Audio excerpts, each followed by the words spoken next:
वहां पर खचाए गए थे कि पत्थर को देखने से ऐसा प्रतीत होता था कि जल या भरो वो दिया भरी थे, और आगे चल करके ऐसे पत्थर लगाए गए थे कि जहां बिल्कुल स्थलप्रबंध भ्रांत्या, बिल्कुल प्लेन जगह है, प्लेन जगह, और कोई सहज में चलो जाए और पानी में भाग दो तरे।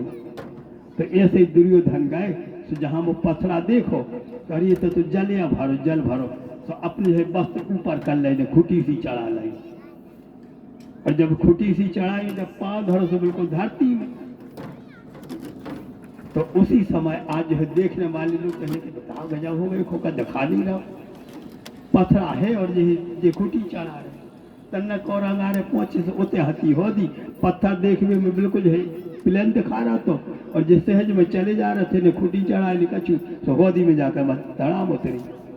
तो हमारे भागवत में लिखा है कि जहास भीमस्तम दृष्टो, मजले भैया भीम के लाने देख के हंसी आ गई कि देखो तो अंधों के का अंधा ही होते, इनको होदी नहीं दिखानी और डुबकी लगा गए। दुर्योधन निकला जल में से और कुपित होकर के कहने लगता है, अरे भीम, एक दिन है अपने बल की है बदौलत हम तुम लोगों को पराजित करके बतलाएंगे, इसलिए महाभारत का युद्ध होगा। बड़े ध्यान से सुनना, हम अपनी तुच्छ बुद्धि से ऐसा नहीं कह रहे कि नहीं जो ही कारण ही आए, नहीं, आप लोग अपनी सद्बुद्धि से निर्णय ले लेना कि ये भी कारण हो सकता है, यह भी कारण हो सकता है। हरि अनंत, हरि कथा अनंत, भगवान के रूप अनंत है, भगवान के चरित्र अनंत है। तो कुछ लोग कहते हैं भीम को हंसी आ गई थी तो महाभारत की लड़ाई भई। कुछ लोग कहते हैं कि दुर्योधन के पक्ष में महामना कर्ण पहुंच गए थे, ये महारथी थी, और कर्ण का अपमान यहाँ पर लोग करके उनको चढ़ाते थे,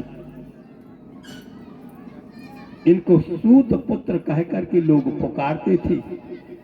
तो दुर्योधन ने मौके का फायदा लिया। दुर्योधन ने सोचा इतना बलवान आदमी, इतना महान आदमी, ये सो धनुर्धर वीर, ये की आदमी हंसी उड़ा रहे, तो इनके लाने अपनी पार्टी में मिला लें तो हमारी पार्टी बढ़ जाए, हमारी वोटें ज्यादा हो जाए। तो इस कारण से इसने उसी समय महारथी कर्ण को अपने राज दरबार में बुलाया, और राज दरबार में जब बुलाया तो कर्ण आ गए तो नीचे बैठ गए, दुर्योधन बैठे थे सिंहासन पर। दुर्योधन सिंहासन से उतरे और कर्ण के दोनों हाथ पकड़े और दोनों हाथ पकड़ करके खड़ा किया, नहीं आसन पर बैठो। बोलो वृंदावन बिहारी लाल की। अब तो तुम देख जाओ भैया बन ही गई है, कुछ नहीं, कल से ऐसा करिए कि हम कथा जब पूरी हो आरती हो सोई समय ऐलान कर कुछ दे दो। अब जब सामने आई गई चीज तो वो तो प्रसाद ले ले। और वृंदावन बिहारी लाल की जय हो। हे गोपाल राधा कृष्ण गोविंद गोविंद, हे गोपाल राधा कृष्ण गोविंद गोविंद, हे गोपाल राधा कृष्ण गोविंद गोविंद, हे गोपाल राधा कृष्ण गोविंद गोविंद, हे गोपाल राधा कृष्ण गोविंद गोविंद, हे गोपाल राधा कृष्ण गोविंद गोविंद, राधे गोविंद गोविंद कृष्ण गोविंद गोविंद, राधे गोविंद गोविंद कृष्ण गोविंद गोविंद, राधे गोविंद गोविंद कृष्ण गोविंद गोविंद, राधे गोविंद गोविंद कृष्ण गोविंद गोविंद, हे गोपाल राधा कृष्ण गोविंद गोविंद, हे गोपाल राधा कृष्ण गोविंद गोविंद। भगवान कन्हैया लाल की जय हो। दुर्योधन आए और कर्ण के है दोनों हाथ पकड़ी। अरे भैया, तुम यहाँ पर नीचे बैठने के योग्य नहीं हो, तुम तो सिंहासन पर बैठने के योग्य हो। कर्ण हाथ जोड़ करके उसी समय कहने लगते, अरे राजन, कहाँ आप जैसे राजा और कहाँ हम जैसे तुच्छ। दुर्योधन कहने लगते, तो सुनो कर्ण, आप साधारण नहीं हो, यदि आप अपने कुछ न्यून समझ रहे हो, आप अपने को कमजोर समझ रहे हो तो ठीक है। सेवकों से कहा, पूजन पात्र मंगाया और तुरंत एक सोने का मुकुट मंगाया और सोने का मुकुट मंगाए करके कर्ण को यह तिलक किया और वह मुकुट दुर्योधन ने अपने हाथ से कर्ण को यह प्रदान कर दिया, कर्ण के सिर पर धारण कर दिया, अंग देश का राजा बना दिया। लो भक्त वत्सल भगवान की। दुर्योधन ने कर्ण को अंग देश का राजा बनाया तो कर्ण की आंखों में जल छलक आया और दुर्योधन को बाहुओं में भर लिया। अरे मित्रवर, आपने तो आज हमको जो नीचा दिखा दिया, आपने हमको नीचा दिखा दिया, क्योंकि नियम है संसार का।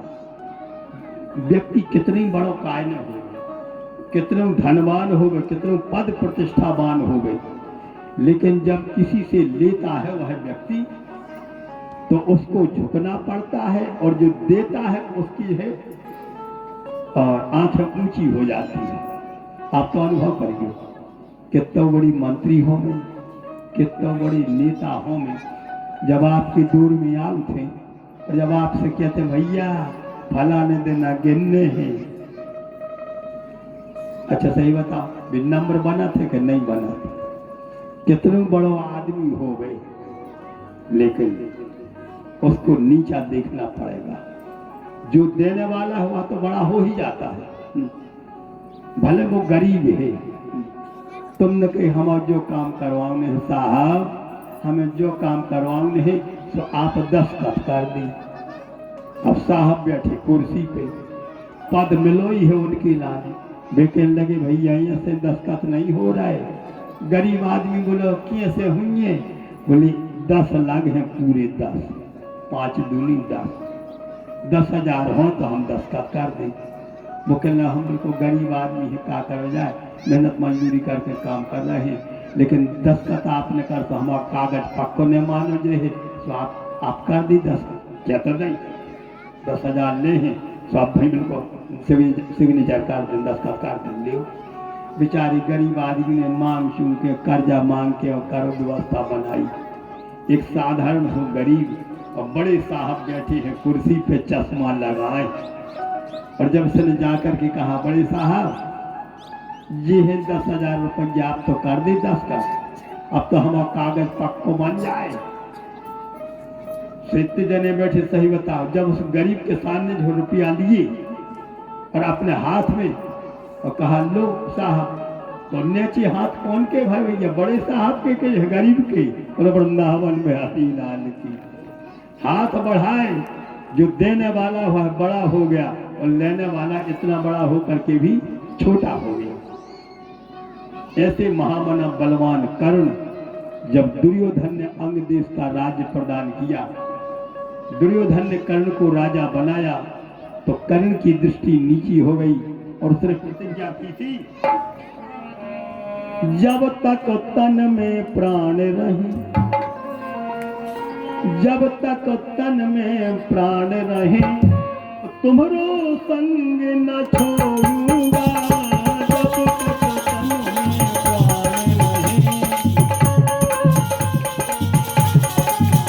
तन में प्राण रहे। जब तक तन में प्राण रहे, तब तक संग न छोड़ूंगा, जो भी कहता कर दिखलाऊं, कहता जो भी कर दिखलाऊं, गुण मनोरथ कर दूंगा, कहता हूँ करके बतलाऊं, गुण मनोरथ कर दूंगा, कहता हूँ करके बतलाऊं।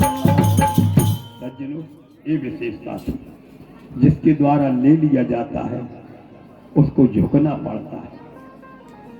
कर्ण जैसा महारथी दुर्योधन के लेने की अंतर उसी समय नंबर बन गया है। कहा कुरुराज, एक बात ध्यान दे करके सुन लो, जब तक इस शरीर में प्राण है तब तक यह प्राण तुमको समर्पित है। मरते दम तक तुम्हारा संग नहीं छोड़ूंगा। एक कर्ण की प्रतिज्ञा है। और इतने रसक जन विराजमान हो गए। कितना लोभ दिया गया था, कितनी रिश्वत देने के लिए लोगों ने कहा था, कितना जो है धन देने के लिए लोगों ने कहा, लेकिन कर्ण अपने वचन से विचलित नहीं हुए। यहाँ तक कि हमारे शास्त्रों में आया है कि मात पिता अरु गुरु की बानी और बिना ही विचार करिए शुभ जानी। माता पिता की आज्ञा का पालन करना चाहिए कि नहीं, लेकिन जरा विचार करना। कर्ण के सामने महाभारत में कथा आती है कि मां कुंती भी गई। और जब मां कुंती गई और कुंती ने जब जो अपना परिचय दिया, रात्रि का समय था, आधी रात का समय था, और कुंती ने सोचा कर्ण है तो हमारा बेटा, और जब हमारा बेटा है तो क्यों ना एक बार एकांत में जो है उसको रहस्य बतलाए करके, एकांत में जो है कह करके और कर्ण को जो अपने पक्ष में मिला ले। जबकि कर्ण ने जो है अंग देश का राज स्वीकार किया, दुर्योधन को वचन दिया मरते दम तक तुम्हारा संग नहीं छोड़ेंगे। जब पता चला तो स्वयं माता कुंती आधी रात्रि के समय में और जब पहुंची, और जैसे ही आज इनको आहट मिली, कर्ण को अपने शिविर में सो रहे थे, और जैसे ही अपने शिविर में सो रहे थे महामना कर्ण, तुरंत जो है आहट मिली कि कोई न कोई स्त्री की आने की है आहट है यहाँ पर। तुरंत पलंग से उठ करके खड़े हो गए, और जैसे ही चांदनी रात थी और जब उन्होंने कुंती को देखा तो इतने सुंदर शब्द में हाथ जोड़ करके कहा पांडव जननी स्वागत है, कर्ण की ढींग तुम आई, पांडव जननी स्वागत है, कर्ण की ढींग तुम आई, बार बार बलिहारी जाऊं कृपा यहाँ बरसाई। धन्य पांडव की माता, धन्य है पांडव जननी। आज कर्ण के शिविर में आप पहुंची हो, आज कर्ण के समक्ष यहाँ पर आई हो। कर्ण के शिविर में हे पांडव माता आपका स्वागत है, हे मां कुंती आपका स्वागत है। जहां पांडव की माता कही तो उसी समय कुंती अधीर हो गई, और कुंती अधीर होकर के कह लगते बेटा कर्ण, अकेले पांडवों की माता मत कहो, कर्ण की भी माता कहो। मैं तुम्हारी माता हूं बेटा कर्ण, आज तुमको रहस्य बतलाने को आई हूं। तुम दुर्योधन के पक्ष में सम्मिलित हो चुके हो। धर्मराज युधिष्ठिर तुम्हारे है छोटे भाई है, और तुम पांडवों के बड़े भाई हो। हमारी कोख से तुमने जन्म लिया है, इसलिए आज मैं तुमको रहस्य बतलाने को आई हूं। और तुम एक काम करना, दुर्योधन का संग छोड़ करके आज पांडवों में मिल जाओ, तो पूरे भाई तुम्हारा स्वागत करेंगे, तुम्हारा ने राज सिंहासन पर विराजमान कर देंगे। है आज धर्म संकट के नहीं। एक और कहा गया है कि माता पिता की आज्ञा बिना सोचे समझे यहाँ पर पूरी कर देनी चाहिए। और आज दूसरा धर्म संकट है कि दिया हुआ वचन कभी मिथ्या नहीं करना चाहिए। दिया हुआ वचन कभी मिथ्या नहीं करना चाहिए। जो कह दिया उसको जो है मरते दम तक उसको निभाना चाहिए। बस तो आज कर्ण जैसे महारथी करने लगते हैं। माँ आपने परिचय दिया, और परिचय दिया तो मैं आपके यहाँ पर परिचय का स्वागत करता हूँ, लेकिन आपने रहस्य खोला, विलंब से रहस्य खोला। आपने समय के पहले परिचय दिया होता तो शायद ऐसी नौबत नहीं आती। लेकिन हम तो बस आपसे एक ही आज्ञा मानने पालन करने जा रहे हैं। माँ आपकी आज्ञा हम पालन करेंगे, लेकिन आप बतलाओ कि माँ अपने पुत्र का अभ्युदय चाहती है कि पतन चाहती है। ऐसी वचनों में जो फंसा लिया था कर्ण ने कि कुंती माँ को रोने के अलावा कुछ सूझ नहीं रहा था। कर्ण ने कहा माँ आप ही अपने मन से कहो, कोई भी सहृदया माँ अपने पुत्र का उत्थान चाहती है कि पतन, अपने पुत्र की प्रशंसा देखना चाहती है कि दुर्गति देखना चाहती है। कुंती माँ के मुख से निकला बेटा हर सहृदया माँ अपने पुत्र का उत्थान देखना चाहती है, अपने पुत्र का पतन नहीं देखना चाहती।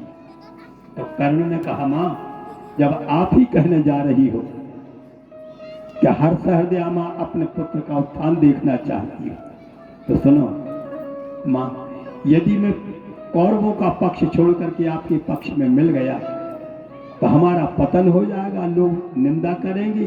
धिक्तम नरम कर्णम, धिक्कार है ऐसे मनुष्य कर्ण को जिसने जो है दुर्योधन के दिए हुए वचन का पालन नहीं किया, उसको तो नरक की यंत्रणा मिली।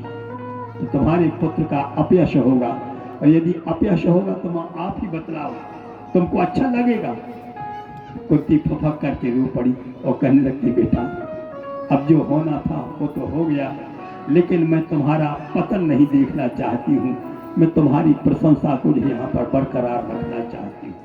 यही कारण है कि कर्ण वीर गति को प्राप्त हो गए। कर्ण का जो है यहाँ पर युग युगांतर तक जो है नाम लिया जा रहा है, और इनको महात्मा की उपाधि मिली।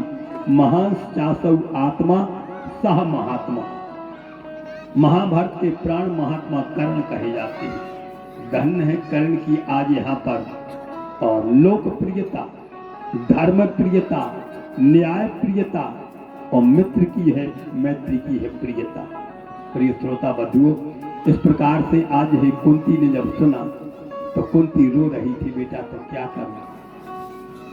कर्ण ने कहा, मां जिस प्रकार से आप रहस्य खोल करके यहाँ पर हमको यह धर्म संकट में डाल दिया, बस एक बात एक बिना हमारी स्वीकार कर लेना, और जब तक हमारी मृत्यु ना हो जाए तब तक हमारे इस रहस्य को हमारे भाइयों के सामने मत प्रकट करना, अन्यथा मैं दुर्योधन का इतना ऋणी बन चुका हूँ, मैं दुर्योधन का इतना जो है आज बोझ ले चुका हूँ।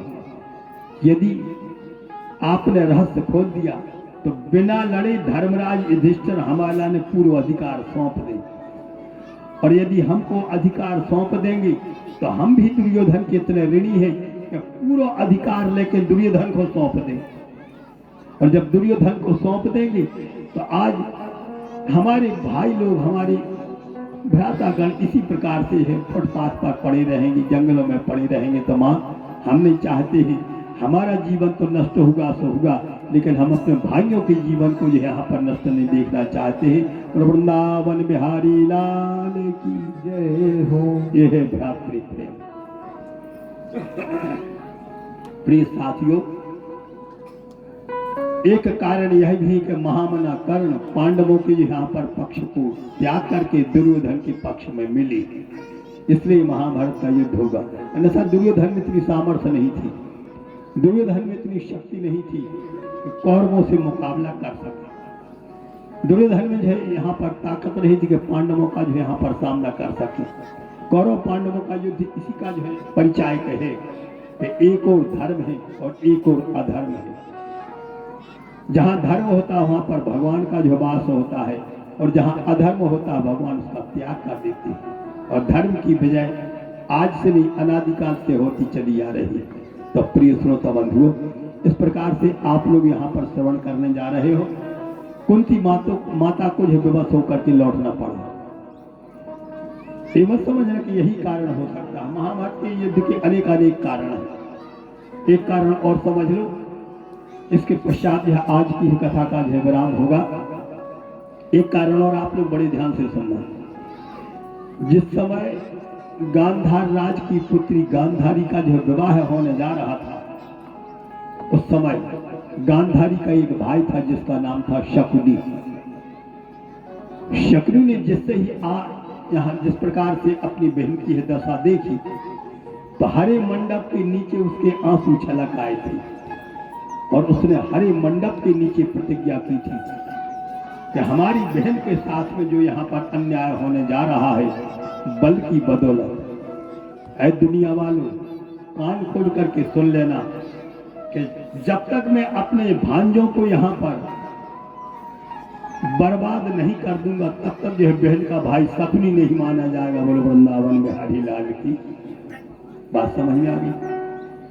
इसलिए शकुनी जैसे मम्मा आदमी बोलचाल की भाषा में कहते हैं गांधार राज की पुत्री थी जिसका नाम था गांधारी, और इतनी रूपवती थी कि सहरदा पिता यही चाहते थे कि हम अपनी बेटी का विवाह ऐसी यह जगह पर कर दें जहां लड़का भी सुंदर हो, जहां पर धन भी बृहद हो, जहां पर घर भी सुंदर हो, जहां पर जमीन जायदाद हो।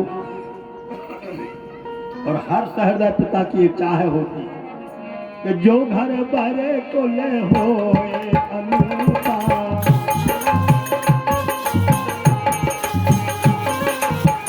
जो घर बरे को ले होए अनूपा,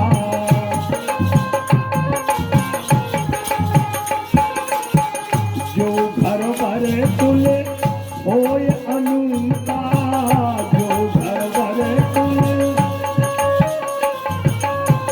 जो घर बरे को ले होए अनूपा, करिए विवाह सताया नौरोपा,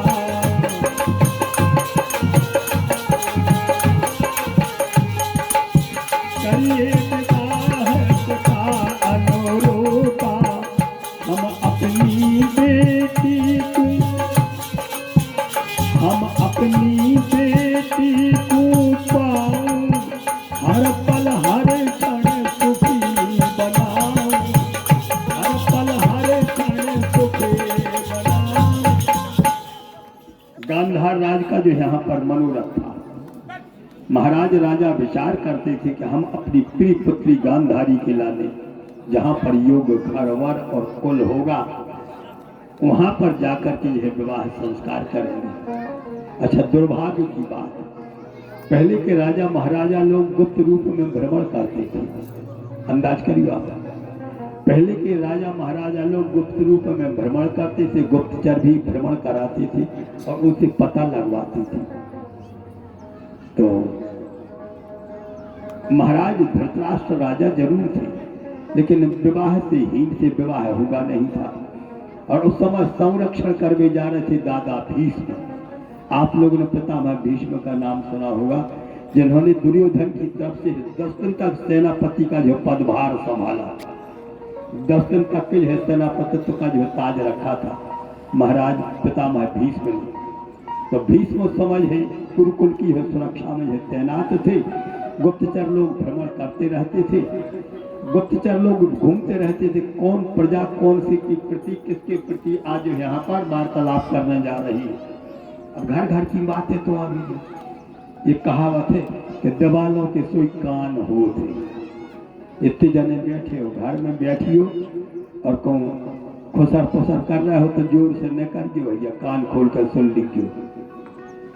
कहूँ तुम्हारी भीट की देचे कौन खड़ो भाव और कहूँ ने सुन लाई तो पुल पट्टी खोल दे बोले वृंदावन बिहारी लाल की। इसलिए कहा जाता है कि भीट के सोई कान होते। प्रजा वर्ग में जो बातचीत हो रही थी, एक व्यक्ति अपने घर में कर रहा था, देखो तो पितामह भीष्म बलवान है, अपनी जगह पर है, लेकिन इतनी ज्यादा बलवत्ता सोई ने दिखा कि गरीब की लाने सता रहे, निर्बल की लाने दबा रहे। अरे जब इतने बलवान है, जब जाने जवाधरा की भाव ने परवादी में बोले वृंदावन बिहारी लाल की। घर ही घर की बातें। धृतराष्ट्र थे नेत्रहीन, अंधे थे और लोग अपने घर में बैठ के बातें कर रहे थे, सामने भले को कछु नहीं कह रहे, लेकिन आदमी हर घर को राजा रहे थे। अब 2 आदमी बतिया में और बतियात भूल जाए, कमजोर से चिल्ला पारी और कम कोई ने सुन लाई तो आगे चल के भैया बवंडर खड़ा हो जाएगा। लोग जो है बातचीत कर रहे थे कि धृतराष्ट्र को ब्याह तक तो करवा नहीं पा, भारी बलवान बने हैं, निर्बलों को सता रहे। किसी ने जाए करके पितामह भीष्म से जब बात कह दी, पितामह भीष्म ने उसी दिन प्रतिज्ञा की थी, ब्याह करूंगा रूप सुंदरी, ऐसी सज कर लाऊं, नेत्रहीन को ब्याह प्रजा संग देखत ही करवाऊं। वाह, पितामह भीष्म ने प्रतिज्ञा की थी। लोग हमारी है अफवाह उड़ाने जा रहे हैं, तो ऐलान करवाया था, सेवकों को बुलाया, नौकरों को बुलाया और ऐलान करवाया कि जाओ नगरों में जाओ, शहरों में जाओ, गांव में जाओ, पता लगाओ, जो सबसे अधिक रूप सुंदरी जो है कन्या होगी, उसी के साथ में हम अपने यह धृतराष्ट्र का विवाह कराएंगे। अब देखो चारों तरफ जो है गुप्तचर लोग गए, सेवक वृंद गए।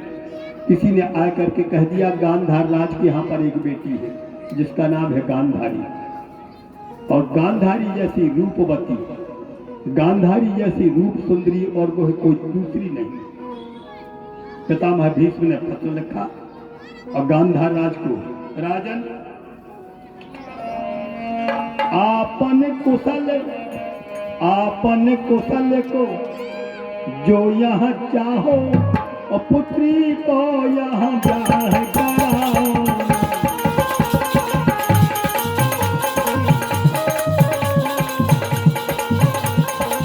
अंधो दूल्हे बन कर आवे, अंधो दूल्हे बन कर आवे, गांधारी संग ब्याह करावे।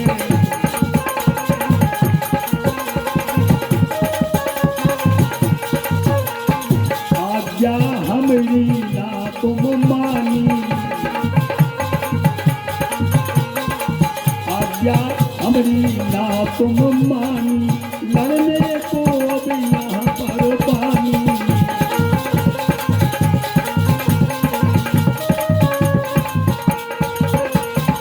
आज्ञा अगर मेरी नहीं मानी, लड़ने को अब मेरी पानी, लड़ने को अब मेरी पानी। कार्यम साधयामि अथवा युद्धम करिष्यामि। प्रतिज्ञा की थी पितामह भीष्म ने कि कार्यम साधयामि अथवा युद्धम करिष्यामि। हे गांधार राज, हमारे पत्र को जो ध्यान पूर्वक पढ़ लो। तुम्हारी ही पुत्री गांधारी और हमारा भतीजे जो यहाँ पर धृतराष्ट्र नेत्रहीन है, और आज हमने प्रतिज्ञा की है कि तुम्हारी पुत्री गांधारी का विवाह हम नेत्रहीन धृतराष्ट्र के साथ में करना चाहते हैं। आज्ञा पालन करो, अच्छी बात है, अन्यथा लड़ने को तैयार हो जाओ। ये सो धर्म संकट आवे, ऐसी विषम परिस्थिति में पड़ी गांधार राज के चिंता में यहाँ पर है आज भरी जा रही है। चिंता बहुत खतरनाक है, भगवान करे कोई चिंता न हो। चिंता और चिता, इसमें इतना अंतर है कि सजीवम दहती चिंता और निर्जीवम दहती चिता। कान खोल करके सुन।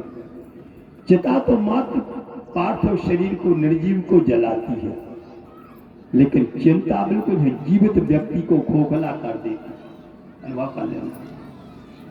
चिंता व्यक्ति को अंदर से कमजोर बना देती है, भीतर से हम और आप कमजोर हो जाते हैं। सजीवम दहती चिंता, निर्जीवम दहती। गांधार ने जैसे सुना से चिंता में मग्न हो गए। भोजन भी दूभर होगा, 4 रोटी खाते सो 2 पे आ गए, 2 से हम 1 पे आ गए, 1 से हम आधी पे आ गए। अच्छा सुनो, इतने जने बैठे नाराज कोने हुई। जितनों बिटिया बाप को चाहत है, मतारी को चाहत है, इतने लड़का नहीं चाहत। बोले वृंदावन बिहारी लाल की। नाराज कोने हुई, अपन तो साची साची भूली के रहे। पुत्री अपने ससुराल में हुई और खूब सुख के झूला में झूल रही हुई। बरन बरन को खावे मिल रहा हो, हलवा पूरी मालपुआ रसगुल्ला, लेकिन कब फोन पहुंच जाए कि पिताजी की अथवा माताजी की तबीयत बिगड़ी है, तो चाय धरी हुई सो बाजोड़ा जे है, रात में ब्यारी ले होंगे और जय चिंता बनी कैसे पहुंचे। धनहरी पुत्री, पुत्री अपने पिता माता से कितना प्रेम करती है, पिता माता से कितना प्रेम करते, और पुत्र कितना प्रेम करे से ज्यादा कहने की जरूरत ही नहीं है। आज की युग में सर्च कर लीजिए आप तो मोबाइल पे, मोबाइल को जमानो। हमारे अनुभवी लोगों ने कितना सुंदर से प्रमाण दिया है। राम भजत बिटिया भली और राम विमुख नहीं पूत, क्योंकि सबरी तो बैकुंठ गई धुंधकारी भय भूत। वास्तव में पिता का और माता का कितना जो है सौभाग्य है पुत्री को प्राप्त होता है। धन्य है वे पुत्र जो अपने माता पिता की सेवा में जो संलग्न रहते हैं। वह पुत्र नहीं बल्कि है देवता माने जाते हैं, देवता। आज भी यह धरती रत्न गर्भा है। आज भी ऐसे ऐसे सहृदय पुत्र हैं और सत्कर्म में यहाँ पर निरत पुत्र हैं जो माता पिता की सेवा करते हैं। अन्यथा बहुत विडंबना है आज की युग में। मैंने तो अपने जीवन में अनुभव किया है, कई हमने ऐसे प्रत्यक्ष प्रमाण देखे। नर्मदा जी के किनारे पर एक बार कथा कर रहा था और एक वृद्ध सज्जन यह कथा सुन रहे थे। कथा का विराम हुआ, आरती भई।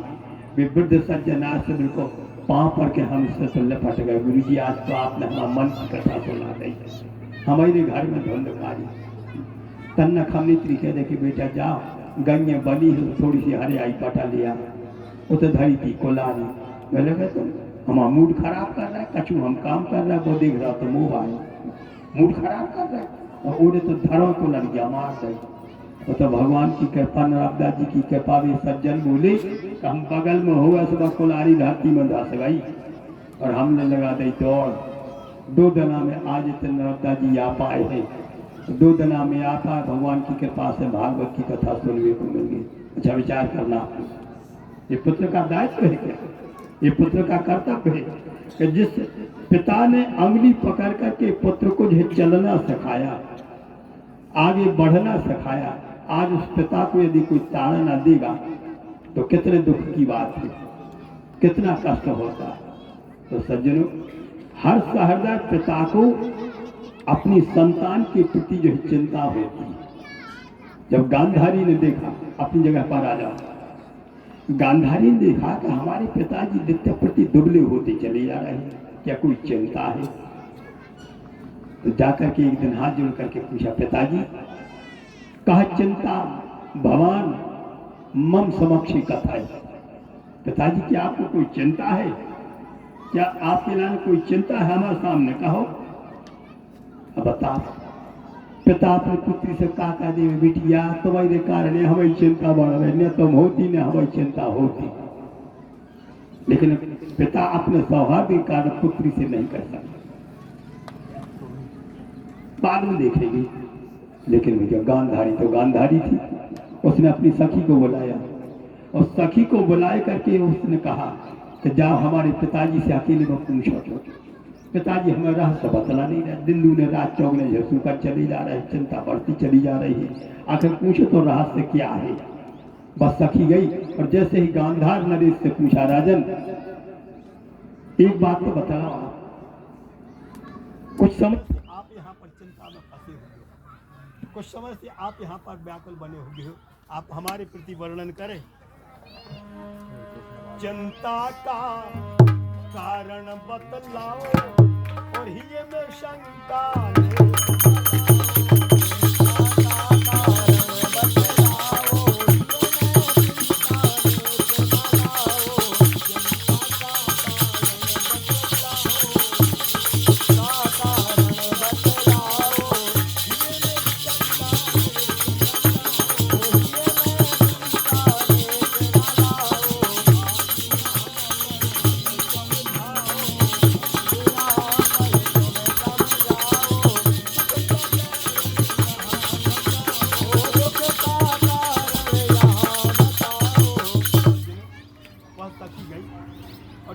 गांधार राज से पूछा, महाराज आप कहो कौन सी चिंता है आपके लिए और किस कारण से आप दुखी होने जा रहे हैं?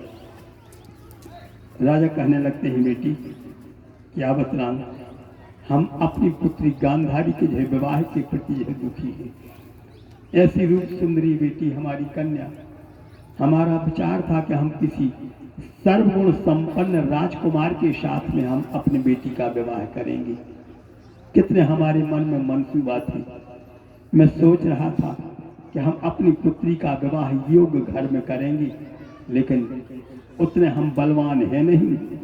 और पितामह भीष्म ने हस्तिनापुरी से संदेशा भेजा है कि हम अपने नेत्रहीन धृतराष्ट्र के साथ में गांधारी का विवाह करना चाहते हैं, तो या तो कार्यम साधयामी अथवा युद्धम करश्यामी। तो कह रहे हैं या तो जो है विवाह करो, नहीं तो युद्ध करने के लिए तैयार हो जाओ। अब पहाड़ जैसे है बलवान यहाँ पर पितामह भीष्म, उनके सामने हम युद्ध कैसे कर सकते हैं, बस इसी बात की चिंता है। वह सखी दौड़ी दौड़ी आई और जब गांधारी ने पूछा, क्यों सखी, लगा कुछ पता हमारे पिताजी की चिंता का कारण? अरे राजकुमारी, तुम्हारे कारण ससे व सूकर है, तुम्हारे कारण दुखी है। हस्तिनापुरी से खबर आई है, पितामह भीष्म का कहना है कि धृतराष्ट्र के साथ में जो नेत्रहीन है, अंधे हैं, उनके साथ में विवाह करो, इसी कारण से दुखी है। धन्य है पुत्री, धन्य है बेटी। इतने भक्तवृंद बैठे हो, यह मोहचुपड़ी बातें नहीं।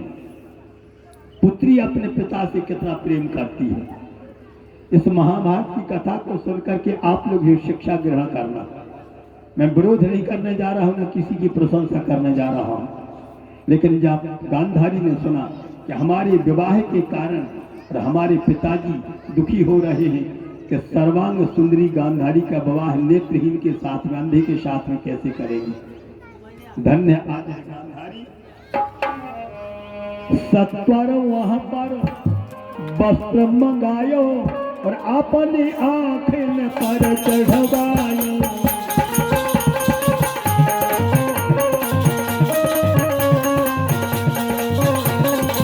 नेत्रहीन बन आज करूंगी, नेत्रहीन बन आज करूंगी, पितुवर को प्रसन्न कर दूंगी।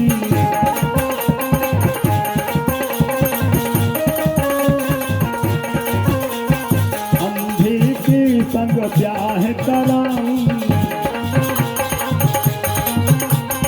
पितुवर के प्रति प्रेम दिखाऊं, पितुवर के प्रति प्रेम दिखाऊं। धन्य है बेटी गांधारी।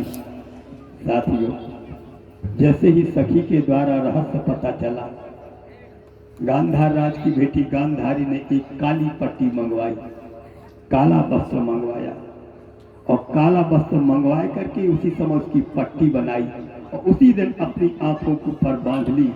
यह पट्टी तब तक बंधी रहेगी जब तक हमारा जीवन रहेगा। ये पट्टी बीच में खुलेगी नहीं और हम अपने पिता को प्रसन्न करने के लाने नेत्रहीन के साथ में विवाह कराने के लिए मैं समक्षों को तैयार खबर पहुंचा दी। सांगोपांग विधि के साथ में वहां पर है बारात लेकर के महाराज पितामह भीष्म धृतराष्ट्र को दूल्हा बनवाए करके नियम योग पूरे करवा के यहाँ तो गए भैया ब्याह करावे खिलाने। अब देखो भैया को बहन को प्रेम कितना भाव चाहिए, कैसो है। धन्य हेरे भाई हो तो शकुनी जैसा भाई। आप लोग कथा सुन करके मत समझना कि शकुनी ने जो ऐसी है खराब सलाह देके है और दुखद सलाह देकर भनेजों को मिटौना करवा दो। हाँ, शकुनी ने अपनी बहन की है प्रेम को यहाँ पर उजागर करके बतला दिया। क्यों शकुनी है बलहीन और पितामह भीष्म ही है यहाँ पर बलवान।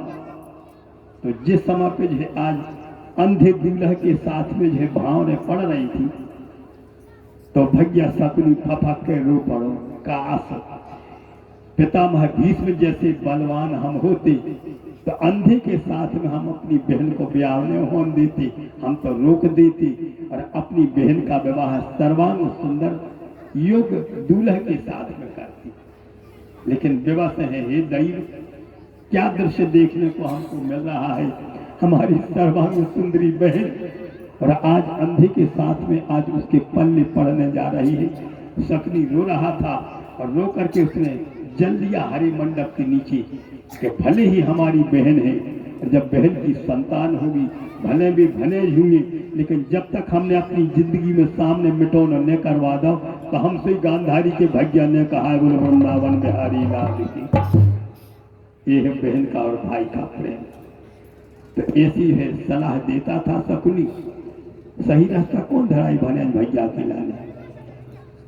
बिल्कुल बाईपास रखवा देते, हमें नहीं बाईपास। तो चलो तुम ये रास्ता से चलो सो तुम ठीक हो जाओ। और वो रास्ता से मौके भर गिरी, जहाँ जहाँ तकुड़ी ने सलाह दी वहीं वहीं है यहाँ पर कौरवों का जो है विनाश सामने आया। तो एक कारण यह भी था साथियों, अपनी बुद्धि बल से अपनी योग्यता के अनुसार समझ लेना, जिसको जो कारण प्रिय हो। हम अपनी मंद बुद्धि से, हम अपनी तुच्छ बुद्धि से ऐसा नहीं कह सकते हैं कि इसी कारण से महाभारत का युद्ध होगा। नहीं, कारण यह भी हो सकता है, इस बात को आपने ध्यान पूर्वक समझे। कारण यह भी हो सकता है, तो हमारी भागवत में लिखा यदामृधे कौरव सृंजयानाम वीरे स्वथो वीरगतं गतेषु ब्रकोदरा विद्ध गदाभिमर्शो भग्नोरुदंडे धृतराष्ट्र पुत्रे यदामृधे कौरव सृंजयानाम वीरे स्वथो वीरगतं गतेषु। महाभारत का जब युद्ध होगा और वीर वीर गति को प्राप्त कर गए, तो दुर्योधन का भीमसेन का जो भयंकर तुमुल संग्राम होगा, भीम के द्वारा जो दुर्योधन पराजित होगी। अब गुरु का बेटा जिसका नाम था अश्वत्थामा, सज्जनों अश्वत्थामा गया और दुर्योधन के सामने जाकर के उसी समय कहने लगता है, राजन इतने बड़े राजा होकर के आपकी ये दशा देख करके हमको दुख हो रहा है, उतना हम कौन सा काम करें। आपके है दरबार में हमारे पिताजी को कितना सम्मान भाव, कितना आप लोगों ने खर्च किया, कितना दान पुण्य किया, आप ही के दी हुई दक्षिणा के द्वारा हमारा परिवार चला, हम तो तुम्हारे ऋणिया हैं। सुनो राजन, अब जो आज्ञा दे हो तो वो हम पूरी कर रहे।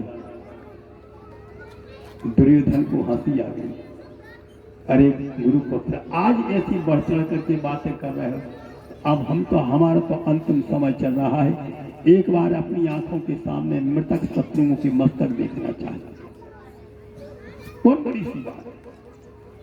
तो आज कृष्णा स्वतानाम स्वपताम मुश्रांसी, तलवार लेकर के अश्वत्थामा गया और सुप्तावस्था में पांचों पांडवों को भगवान ने दूसरे शिविर में सुला दिया।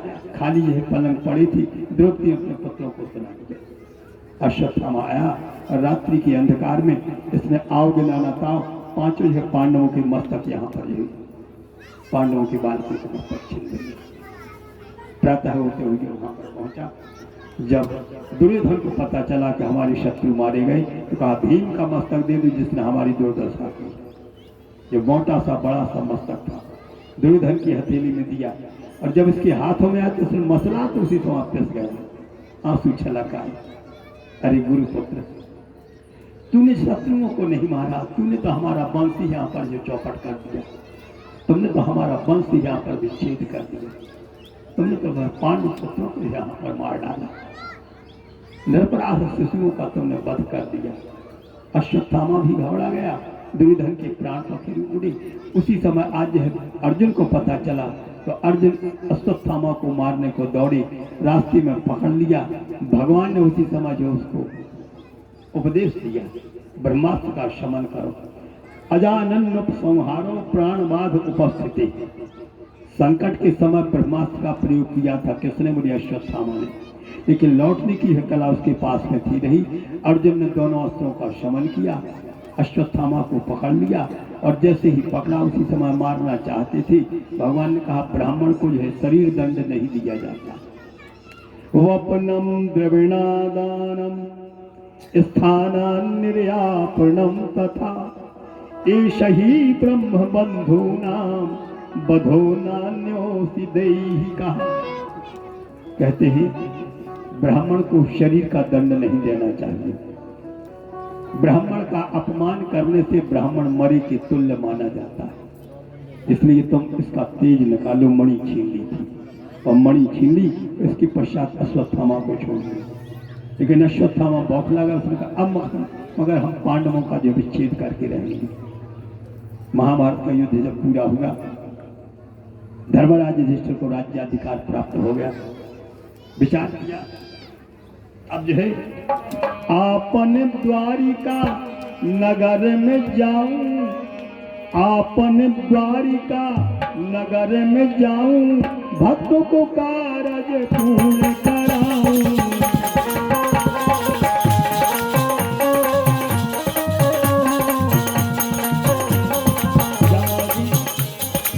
जावेंगे यदुनाथ द्वारिका,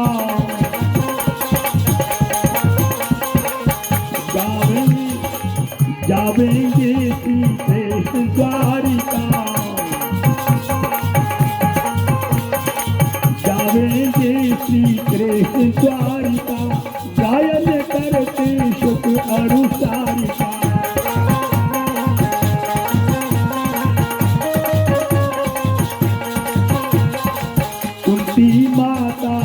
कुंती माता आगे आई, कर जोड़े यह विनय सुना। जहां तहां जो खबर फैल गई थी, जावेंगे यदुनाथ, बात फैली घर घर में, पक्षी कलरव करे यहाँ पर वाणी सुभर में। पता चल गया कि महाभारत का युद्ध समन हो गया, राज धर्मराज युधिष्ठिर को मिल गया। तो उसी समय आज हम द्वारकाधीश कृष्ण जाएंगे अपनी द्वारका नगरी को, जहां तहां हल्ला हो गया। अच्छा, आगमन में तो अच्छा लगता है, लेकिन गमन में दुख होता है। जितना संयोग में सुख मिलता है, उतना वियोग में दुख जरूर होता है। इतने रसिक जन पधारे। मिलन में तो सुख है, लेकिन विछड़न में किसी को सुख मिला? मिलन में सुख, लेकिन विछड़न में दुख। ये संसार का नियम है, संसार गतिशील है। कुंती माँ सामने आ गई, और कुंती माँ सामने आए करके और उसी समय और विनय करती है, हे द्वारकाधीश आप जा रहे हो? कृष्ण बोले, हाँ बुआ, बहुत दिन रहे तुम्हारे हस्तिनापुरी में, अब हम अपने गांव जा रहे, द्वारकापुरी जा रहे। कुंती कहने की आप जा भी बारे हो तो कोई रोक नहीं सका, लेकिन बहुत समय से हमारे मन में एक भावना भरी थी, कहो तो सुना देवी। कृष्ण बोले, सुनाऊंगा। कुंती कहने लगी, हम जा चाहती कि तुम अकेले में मिल जाती तो हम तुमसे कुछ बातें कर लेती, तो मांग लेती, लेकिन ये सब मौका नहीं मिल पाओ, न मांग पाओ न तुमसे बतिया पाए। कृष्ण बोले, आगे कहा हम जाते तुम जो मांगो तुम दे, सब लोग जानते हैं। कुंती ने क्या मांगा? विपदा संतु न शश्वत, कृष्ण कृष्ण जगद गुरु, भवतो दर्शनम शाद पुनर्भवदर्शन। कुंती माँ ने विपत्ति मांगी। अच्छा, विपत्ति क्यों मांगी? विपत्ति में जितना चिंतन भगवान का होता है, उतने मन से चिंतन सुख में नहीं होता है। विपत्ति में तो हर पल हर क्षण भगवान का स्मरण होता है, भगवान की स्मृति होती है, लेकिन सुख की यहाँ पर हम झबेले में भूल जाते हैं। अनुभव कर लेना अपने जीवन में। विपत्ति में तो है, जिसने भी यहाँ पर जिसके ऊपर विपत्ति आई, उसने भगवान का स्मरण जरूर किया, चिंतन जरूर किया। स्वयं इसके है प्रतिकार पांडव लोग काम्य वन में 10,000 शिष्यों को लेकर के जो दुर्वासा ऋषि पधारे थे, और उस समय आए थे जब द्रौपदी ने अक्षय पात्र में से खीर साफ कर दी थी, और अक्षय पात्र को जो साफ करके मांझ करके रख दिया था। और जब दुर्वासा जी आए दुर्योधन के कथनानुसार, और जब आपत्ति आई तो स्वयं जो है यहाँ पर द्रौपदी पांडवों के साथ में भयभीत हो गई थी, घबरा गई थी। जब स्मरण किया कि हे द्वारकाधीश पधारो, हे द्वारकाधीश पधारो, तो भगवान ने आए करके शंकर जी उसी समय नृत्य किया। तो कुंती कहने लगती, विपदा संतु न शश्वत, तत्र तत्र जगद गुरु, भवतो दर्शनम यस्याद पुनर्भव दर्शनम। हे केशव, यदि आप देना चाहते हो तो हमको विपत्ति प्रदान कर दो। सच्चे हृदय से, सच्ची आत्मा से तो आदमी दुखई में पुकारा, उनसे कहा भूलो है, उनसे कहा भले भूल जाए। एक दृष्टांत है छोटे से। गर्मी के दिन एक आदमी जा रहा था ससुराल में, घरे खूब गई, इतना पराठी बना दे दी, दो चार टूका पराठी खा ले, पानी पीवे 5-6 रहे, मन भलो आदमी नहीं मानो ससुराल की ठसक में को तंजे है तो आलू का पूरी खेली सुबह तो चल रही बिना कलेवा को पहाड़ में हती सो रास्ता भूल गई। अब जब पहाड़ में रास्ता भूले 17 गली दिन के 3 बज गए ससुराल नहीं पहुंच पाओ रास्ता भटक रहा है कार उतर जाए कहाँ जाए कैसे जाए कहाँ जाए दोनों देखा पड़ी भैया ये खजूर को पेड़ चोरे थे गर्मी में भारी पके थे खजूर तो बुभुक्षिता न करोति कर्म हमारे संस्कृत में कहावत है संस्कृत में कहावत है कि भूखो आदमी काले काट डाले भूखो आदमी सब कुछ कर सका तो भूख लगी थी जोर से खजूर के पेड़ पे चढ़ गया तो किलो से खजूरा खा ले जब उतरने लगो तो भैया पखना पटपटा लगा अब ठंडो पसीना वगैरह अब गिरी अब तो हड्डी पतली चकना चूर हो ये चटनी बच जाए जो संकट में जो फंसई तो सच्चे हृदय से हे हनुमान जी महाराज हमने तो जा सुनिए संकट से हनुमान छुड़ावे मन कर्म वचन ध्यान दिलावे हे हनुमान जी महाराज हमने सुनी विपत्ति में आप ही रक्षा करा तो 5 किलो को रसगुल्ला चढ़े हैं 5 किलो रसगुल्ला साबित उतार दे हमारा ने तो 5 किलो रसगुल्ला इतने कौड़िए से मुलायम हनुमान जी ने सोची कौड़े रसगुल्ला मेरे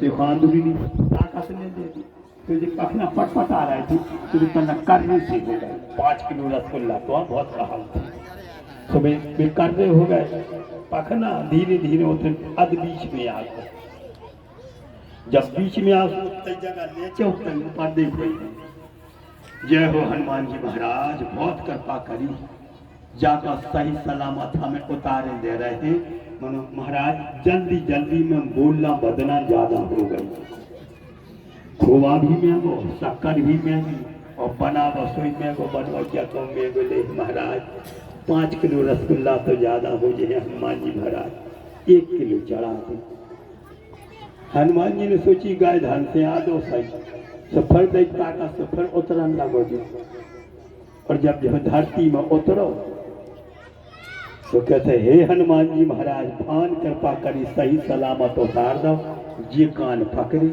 न खजूर पे चढ़ने न रसगुल्ला चढ़ाने अब विचार करो विपदा संतु नः शश्वत तत्र तत्र जगद गुरु भवतो दर्शनम यस्याद पुनर्भव दर्शनम केशव यदि देना चाहते तो विपत्ति प्रदान करते भगवान कृष्ण कहते बुआ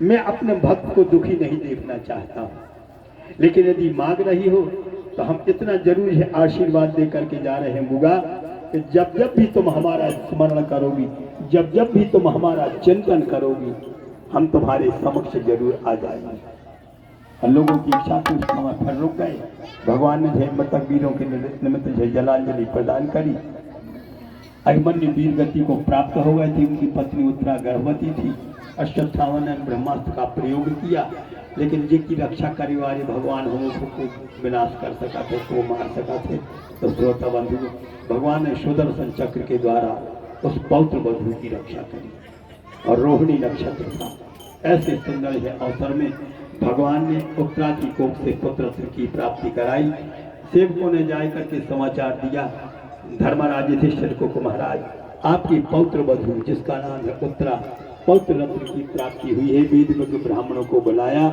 ब्राह्मणों ने आकर के वेद मंत्रों का झोचरण किया इसके अनंतर जो है उसका नामकरण संस्कार किया उसका नामकरण हुआ महामना परीक्षित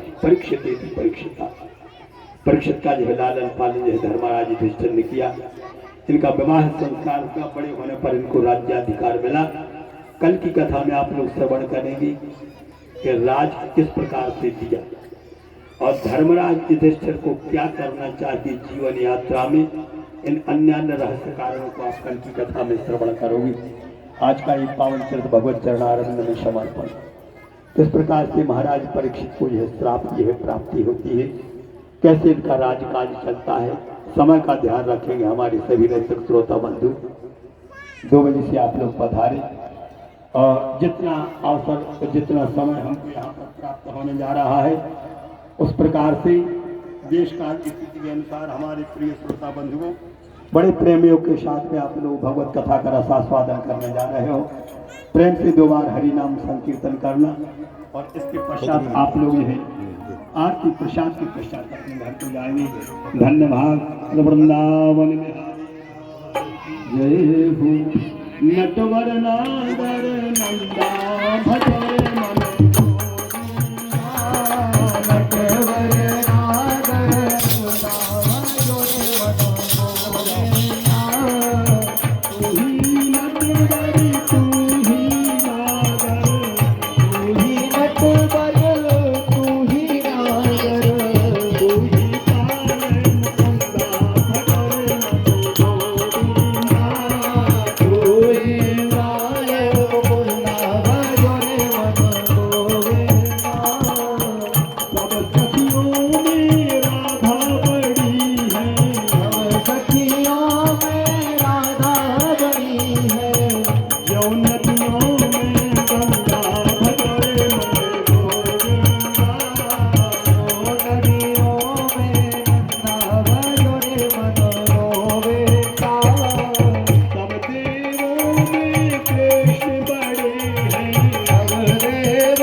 बिहारी लाल की जय।